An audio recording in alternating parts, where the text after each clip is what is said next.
आज की क्लास में we will be talking about how to become financially free and to talk about that I have an amazing expert with us doctor Sandeep ji. Absolutely. So sir, सबसे पहला सवाल, जैसे मैं 31 का हूँ राइट नाउ एंड मैं बैंगलोर में रहता हूँ, तो आप मुझे बताइए कि जो भी मेरे व्यूवर्स हैं, अगर कोई 30 साल का है, 31 साल का, और वो बैंगलोर से है, बैंगलोर जैसे शहर से है, तो उसके पास कितना पैसा होना चाहिए कि वो लाइफ में 45 या 50 की एज में रिटायर होने के बारे में सोच सके? ये सबसे पहला सवाल है सर मेरा। तो पहले तो ये सोचना पड़ेगा, कुशल, बहुत अच्छा क्वेश्चन है कि रिटायरमेंट क्यों लेना है और कब लेना है। तो हमारी एज 30 है, तो आपने बताया 20 साल है, तो 20 साल के बाद में आप क्या अचीव करना चाहते हो, पहला ये क्वेश्चन। और आपकी लाइफ स्टाइल कैसी होनी चाहिए उस समय। तो एक एग्जाम्पल लेते हैं, एग्जाम्पल समझाते हैं, ठीक है। और उसकी प्लानिंग करते हैं कि 50 की एज में हमारे पास में इतना पैसा होना चाहिए ताकि हमारा खाना पीना चल जाए। मान लेते हैं कि 1 लाख रुपए आज के हिसाब से, अगर पैसे, पहले तो ये सोचना पड़ेगा कि कितना पैसा आज आपके लिए, आज मान लेते हैं आपकी एज 50 है, 50, तो how much money do you think it's great amount of money for you to survive और लीड अ गुड लाइफ। तो जैसे अभी मैं थोड़ा बिगड़ चुका हूँ, तो मुझे लगता है कि मुझे एटलीस्ट आज की डेट में बैंगलोर में 3-3.5 लाख रुपए महीने के चाहिए। 3-3.5 लाख रुपए चाहिए। अब मान लेते हैं कि आप बिगड़े नहीं होते, तो 2 लाख रुपए is good amount of money. Yes. 2 lakh रुपए का मतलब है 1.5 लाख रुपए से 2 लाख रुपए, और एक्सपेक्ट कर रहा हूं कि आपके बच्चे पढ़ चुके हैं at the age of 50, Correct. तो मतलब उनका एजुकेशन का खर्चा नहीं है, उनका खाली मैरिज का खर्चा हो सकता है। Correct. और पेरेंट्स, मोस्ट प्रॉब्ली पेरेंट्स का भी खर्चा उस समय नहीं होगा ज़्यादा।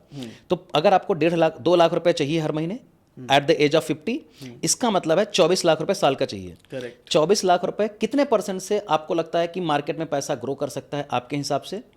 क्योंकि मैं ट्रेडिंग कर रहा हूँ, तो मेरे को लगता है कि 1.5-2% a month is realistic. Perfect. मतलब आप बोल रहे हो कि 24%, लेकिन मैं एक कंजर्वेटिव आदमी हूं, मैं बोलता हूं कि खाली 9% से 12% बढ़ सकता है। ठीक है, 10% मानकर चलते हैं। ठीक है। 25 लाख रुपीज आपको बनाना है, टैक्स वैक्स हटा करके 25 लाख रुपीज साल का बनाना है। अब उसका 10% अगर बनाना है, 25 लाख बनाने हैं 10% के हिसाब से, तो 2.5 करोड़ की कैपिटल होनी चाहिए। करेक्ट। 2.5 करोड़ रुपए आपको चाहिए आज के दिन में। करेक्ट। सही बात है। आज के दिन में अगर 2.5 करोड़ रुपए आपके पास में है, तो 12% से बढ़ेगा, 8% से बढ़ेगा, 13% से बढ़ेगा, एवरेज 10% से बढ़ेगा। उसको आप विड्रॉ कर लोगे तो आप 25 लाख रुपए साल का निकाल लोगे। Correct. 25 लाख रुपए में मतलब 2 लाख रुपए आप महीने का निकालना शुरू कर दोगे। It is good amount of money. Perfect. आज के दिन में 2.5 करोड़ रुपए चाहिए आपके पास। पहली बात तो है कि नहीं है? मेरे पास है, बट कई 90% लोगों के पास नहीं है। हाँ जी। तो 2.5 करोड़ रुपए आज चाहिए, और ये हर साल इन्फ्लेशन की वजह से 7% के हिसाब से 11-12 साल में ये आधा होता रहेगा। करेक्ट। ठीक। तो 2.5 करोड़ रुपए अगर आज चाहिए, तो 9 साल के बाद में यही पैसा 5 करोड़ चाहिए होगा, ज्यादा भी हो सकता है। और उसी के बाद में 10 करोड़ रुपए चाहिए होगा 18 साल के बाद में। Correct. तो मतलब 20 से 22 करोड़ रुपए आपको एट द एज ऑफ 50 चाहिए। करेक्ट। 20 करोड़ रुपए आपके पास अगर होगा 50 साल की उम्र में, वो 10% से आपको हर साल देगा 2 करोड़ रुपए, और 2 करोड़ रुपए से आपकी जो लाइफ स्टाइल मेंटेन होनी साल में, वो आपको हर महीने देता रहेगा। परफेक्ट। ये समझ में आता है? बिल्कुल। अब अपने को ये प्लान करना है, how I will be able to accumulate 20 crore rupees in 20 years in which instrument. समझ में आया? नाउ अब अपने को प्लान करना है कि किस तरीके से पैसा अपन इन्वेस्ट कर सकते हैं। तो ये आपको एक नंबर मिल गया कि 20 करोड़ रुपए चाहिए अगले 20 साल में।